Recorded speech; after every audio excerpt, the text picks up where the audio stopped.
Shalka Tripura Lok Sabha Ashok Thayo BJP Tripura Matha IPF ti Kathajak Bodolni Chongjak candidate Maharani Kirti Singh de Barmano Yak Toli Yasagi Kolanpur Amchayo Bashkani Lok Sabha Chongmarino Nahare Kabang Budbai Kaplek Haine Awi Mungo Lukuthum Panda Sungzaka or Lukuthum Panda Manzaka BJP Haste Kasko Rajiv Bhattacharya Pachim Tripura Lok Sabha Chongmario BJP Bodolni Angai Batanai candidate Biplab Kumar Dev Khobi Kubun Nangashune Adongro সুরক্ষিত থাকুক সেটাই প্রত্যেকটি মানুষ চায়। আপনার কাছে কি আসবে ভবিষ্যতে তার জন্য আপনার আশা থাকতে পারবে যে আমি ভবিষ্যতে একটা তিনতলা বিল্ডিং করব, আমি ভবিষ্যতে একটা গাড়ি কিনবো, আমি ভবিষ্যতে একটা বড় রাস্তা তৈরি করবো বাড়ির সামনে, আমার ছেলে ডাক্তার হবে, ইঞ্জিনিয়ার হবে, আমার বাড়িতে 1 লাখ টাকা করে মাসে আসবে। এটা আপনার ভবিষ্যৎ যোজনা হতে পারে মেরে মিত্র, কিন্তু যা আপনার কাছে আছে তা সুরক্ষিত রাখা আপনার সবচেয়ে বড় কর্তব্য। আর আজকে আপনার কাছে যা আছে তা সুরক্ষিত শুধু থাকতে পারে ভারতীয় জনতা পার্টির সরকার, নরেন্দ্র মোদী প্রধানমন্ত্রী থাকলেই থাকতে পারে। আজকে আপনাদেরকে বলি, এখানে বড় মাত্রায় মহিলা আছে। 5 কিলো করে চাউল কে কে পায় তার হাত উঠাও। 5 কিলো করে চাউল রেশনে ফ্রি, 5 কিলো চাউল পানি চেয়ে সিপিএম এর আমলে 5 কিলো করে চাউল ফ্রিতে কে কে পেতে তার হাত উঠাও। আসেনি একজন? এক ব্যক্তি নেই, মালিক সরকার ভৌতবাদের জল জিতেন চৌধুরী 25 বছর টানা সরকার করছে। গরিবের সরকার বলতে, মহিলাদের সরকার বলতে, কৃষকের সরকার বলতে, মেহনতি মানুষের সরকার বলতে।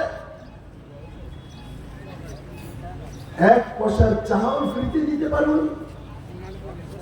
নরেন্দ্র ভাই মোদী আসার পর 5 কিলো করে ফ্রি চাউল দেয় মহিলাদেরকে, ত্রিপুরার মানুষকে, 81 কোটি মানুষকে 5 কিলো করে প্রতি ব্যক্তি চাউল নরেন্দ্র ভাই মোদী দেয়। রেশনে চাউল, বিপিএল, এপিএল, অন্তর্জাতীয় চাউল, কমিউনিস্ট চাউল আমলে পাওয়া যেত। সেই চাউলের চেহারা মনে আছে? যারা পুরনো লোক 10 থেকে 15 বছর আগে মনে করো, আমি বিপ্লব দেব রেশনের চাউল খেতাম, আমিও গরিব করেছি। খেয়াল আছে চাউলের কথা? কমিউনিস্টের সময় রেশনে কোন চাউল পাওয়া যেত? লাল লাল ক্যাপসুল চাউল পাওয়া যেত, ক্যাপসুল মতো চাউল। সেই চাউলকে সিদ্ধ করার জন্য আমরা কমসে কম 10 খানা লাকড়ি লাগবে, চাউল আর সিদ্ধ হয় না, চাউল গ্যাসটা বেড়ে থাকে। আর সেই লাল চাউলগুলো সিদ্ধ করার পর খাওয়ার জন্য, খাওয়ার সময় আমার খেয়াল আছে, আমি ছোট ছিলাম, 5-6 এ পড়ি। এই চাউলগুলি রান্না করার পর মা মেখে দিতেন আমাকে, মেখে এমন করে নিজের হাতে, ছোট্ট শিশু আমরা তো পারি না, মেখে দেওয়ার পরও বলাতে যায় না, তার জন্য জল দিয়ে খাইয়ে দিতেন। 1 গ্লাস জল খাও ভাতের সঙ্গে।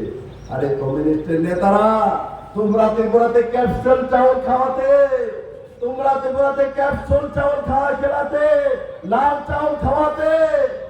আর ভারতীয় জনতা পার্টির সরকার আসার পর minimum support price Biplab Deb ত্রিপুরাতে লাগু করেছিল, যে 10 টাকা 12 টাকা করে ধানের কিলো কৃষকরা বিক্রি করত।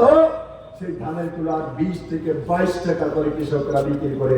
সিপিএম পার্টি দেয়নি, ভারতীয় জনতা পার্টির সরকার দিয়েছিল।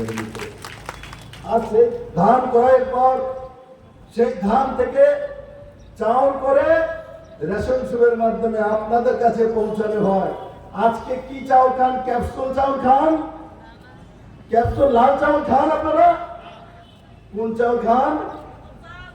কি আতপ চাউল তো খান। চাউল কি চিকনা না মোটা? এত বড় চিকনা না। আজকে ত্রিপুরাতে ভারতীয় জনতা পার্টির সরকার আসার পরে গরিব চিকন চাউল খেতে পারে মিত্র। কমিউনিস্টের সময় কোনো গরিব কোনোদিন কল্পনা করেনি, আমার মতো বিপ্লব দেবের মতো গরিব কোনোদিন কল্পনা করেনি মেরে মিত্র। আমি আমার মনে হয় কলেজ পর্যন্ত কোনোদিনে আমি পাইজাম চাল হয়তো 1-2 করে বাড়িতে খেয়েছিলাম মেরে মিত্র। আমার মা বাবা আমাকে কিনে পাইজাম চাল, আমার মা বাবা আমাকে সোনা চিকন চাউল না আমি খেতে পারিনি মেরে মিত্র। বিপ্লব দেব লাল চাল ক্যাপসুল চাল খেয়েছে, তার কারণে গরিবের দুঃখ বুঝে মেরে মিত্র। আর মানিক সরকার, জিতেন চৌধুরী, এরা গরিবের কাছ থেকে চাঁদা চলে গরিবদেরকে লুণ্ঠন করতো, তার জন্য গরিবের দুধ ভরে না। কারণ গরিবদেরকে বিক্রি করে খাওয়া তাদের পেশা। বিপ্লব দেবের পেশা নয়, নরেন্দ্র ভাই মোদীর পেশা নয় যে গরিবদেরকে বিক্রি করে খাওয়া। বিপ্লব দেব নিজে বিক্রি হয়ে যাবে ত্রিপুরার জন্য, ত্রিপুরার মানুষের জন্য। আমরা মানুষ বিক্রি করে খাই না, কমিউনিস্ট পার্টি মানুষ বিক্রি করে খায় মেরে মিত্র। শুধু বিক্রি করে না, জীবন নিয়ে নেয় মেরে মিত্র। বিপ্লব দেব মুখ্যমন্ত্রী হওয়ার পর ত্রিপুরাতে একটিও পলিটিক্যাল খুন হয়নি, কারণ তো বিপ্লব দেব খুনের পিপাসু নয়, কমিউনিস্টরা খুনের পিপাসু। এই কংগ্রেস কমিউনিস্টরা ত্রিপুরার মধ্যে যত খুন খারাপি হয়েছে, যত পলিটিক্যাল মারপিট হয়েছে, তার জন্য আজকে কোর্টে যান, সমস্ত কোর্টে যান, খোয়াই কোর্টের মধ্যে যতগুলো পলিটিক্যাল কেস পাবেন আজ থেকে 10 বছর আগে, সমস্ত কেসগুলো কংগ্রেস আর সিপিএম এর মধ্যে। কল্যাণপুরে অনেক শহীদ বেদি এই টানা 25 বছরে নির্মাণ হয়েছে। কংগ্রেস করার সুবাদে তাদেরকে নৃশংসভাবে হত্যা করা হয়েছে। তার ফলে আজকে এই কল্যাণপুর বাগানবাজার এলাকায় বিভিন্ন তালিকাপুর বিভিন্ন জায়গায় আজকে শহীদ বেদি তৈরি করা হয়েছে। আমি প্রশ্ন রাখতে চাই, এই শহীদ বেদিগুলিতে এখন কে মারা দেবেন? কে মারা দেবেন? কারণ কংগ্রেস আর সিপিএম একত্রিত হয়ে গেছেন, ময়দানে লড়াই করছেন, একসাথে হয়ে গেছেন, বন্ধু হয়ে গেছেন। এইগুলি পরিত্যক্ত হয়ে গেছে। আমি মন্ডল সভাপতি এখানে আছে, আমি মন্ডল সভাপতিকে দায়িত্ব দিতে চাই যে ওই শহীদ বেদিগুলি তোমার নিরীক্ষণ করতে হবে, মানুষকে বলতে হবে ওই কংগ্রেস আর সিপিএম এর চরিত্রের কথা ওই বেদিকে লেখা থাকবে। বন্ধুগণ, অদ্ভুত ব্যাপার, যেই কংগ্রেসীরা স্লোগান দিত চীনের দালাল চীনে যাও, দেশ মোদের করতে দাও, আর ওই কমিউনিস্টরা স্লোগান দিত কংগ্রেসের কালো হাত ভেঙে দাও, পুড়িয়ে দাও, আজকে তারা একত্রিত হয়ে ময়দানে লড়াই করছেন, মোদিজির বিরুদ্ধে স্লোগান করছেন। লজ্জা থাকা উচিত, তাদের লজ্জা থাকা উচিত। এই কংগ্রেসীদের কাছে রাজ্যের মানুষ, কল্যাণপুরের মানুষ জিজ্ঞেস করতে চায় যে তাদের সাথে ওই সিপিএম এর লেজুর বৃদ্ধি করেছ। কোন শর্ত নেই, ক্ষমতায় আসতে হবে, ক্ষমতায় পৌঁছতে হবে, আর তার জন্য যদি সিপিএম এর লেজুর বৃদ্ধি করতে হয় তাহলে সিপিএম এর লেজুর বৃদ্ধি করেও আমরা ক্ষমতায় আসবো। কিন্তু দিবা স্বপ্ন দেখছেন, ঘুমিয়ে ঘুমিয়ে স্বপ্ন দেখছেন, ঘুমিয়ে ঘুমিয়ে স্বপ্ন দেখছেন যে তারা ক্ষমতায় চলে এসছে। গতকালকে একটা ভিডিও দেখছিলাম, কুমারঘাটে গিয়ে ওই সিপিএম এর কায়দায় বক্তব্য রাখছেন, বলছেন 4 তারিখের রেজাল্ট হবে, 4 জুন রেজাল্ট হবে। ওই সিপিএম এর ঝর্ণা দেবী বলেছিলেন লোকসভা নির্বাচনে 2018 আগে, আবার গতকালকে তার পুনরাবৃত্তি করেছে ওই কংগ্রেসের নেতা কুমারঘাটে গিয়ে বলছেন যে 4 তারিখের পর তোমরা কোথায় যাবে।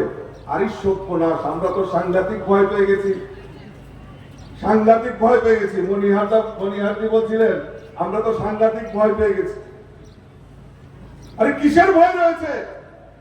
এই কল্যাণপুরের মানুষ ভয় পায়, 4 তারিখের জন্য ভয় পান আপনারা? 4 তারিখের জন্য ভয় পান? কল্যাণপুরের মানুষ তৈরি হয়ে গেছে, সারা ত্রিপুরা রাজ্যের মানুষ তৈরি হয়ে গেছে, মোদি ভয় হয়ে যাবে সারা ভারতবর্ষ, কিছু করতে পারবেন না। কিন্তু আপনাকে বলবো, বিপ্লবদা যদি পারমিশন দেয় তাহলে 4 তারিখে উনার বাড়িতে গিয়ে আমি উনাকে একটা পদ্ম ফুল দিয়ে আসবো, কারণ উনিও অপেক্ষা করছেন বিজেপিতে কবে আসবেন। অদ্ভুত ব্যাপার, 25 বছর সিপিএম রাজত্ব করেছে আর তারা পেছন থেকে তাদেরকে সহযোগিতা করেছে। সিপিএম এর কি ডায়লগ ছিল? ইনকলাব জিন্দাবাদ, আমরা খাবো তোমরা বাদ। আসিল নি কেন? আর গরিবের সরকার সিপিএম। আপনারা বলুন তো, বুকে হাত দিয়ে এই 25 বছর টানা কমিউনিস্টরা শাসন করেছে, সিপিএম শাসন করেছে, এই কল্যাণপুরের জন্য আমি চ্যালেঞ্জ করে বলতে পারি, এই কল্যাণপুরের জন্য কি কাজ করেছে সিপিএম? এই রাজ্যের গরিবদের জন্য কি কাজ করেছে? এই রাজ্যের জনজাতিদের জন্য কি কাজ করেছে? আমি চ্যালেঞ্জ করি আপনাদের মাধ্যমে যে আসুন 25 বছরে এই রাজ্যের প্রাক্তন মুখ্যমন্ত্রী মানিক সরকারকে চ্যালেঞ্জ করছি, আসুন আমরা বসি এই কল্যাণপুরে কুয়াইতে, আমরা বসি মানুষের সামনে রাখি 25 বছরে আপনারা কি করেছেন আর এই 6 বছরে আমাদের সরকার কি কাজ করেছে। গরিবের সরকার স্লোগান দিয়ে মানুষকে আর কিভাবে গরিব বানানো যায় তার প্রয়াস ওই কমিউনিস্টরা, ওই সিপিএমরা করেছে। বন্ধুগণ, আমি সেদিন দক্ষিণ ত্রিপুরা জেলায় আমি সফরে গিয়েছিলাম। আমি সেখান থেকে বলেছিলাম যে রাজ্যের প্রাক্তন মুখ্যমন্ত্রী গরিবের সরকার স্লোগান দিয়ে এই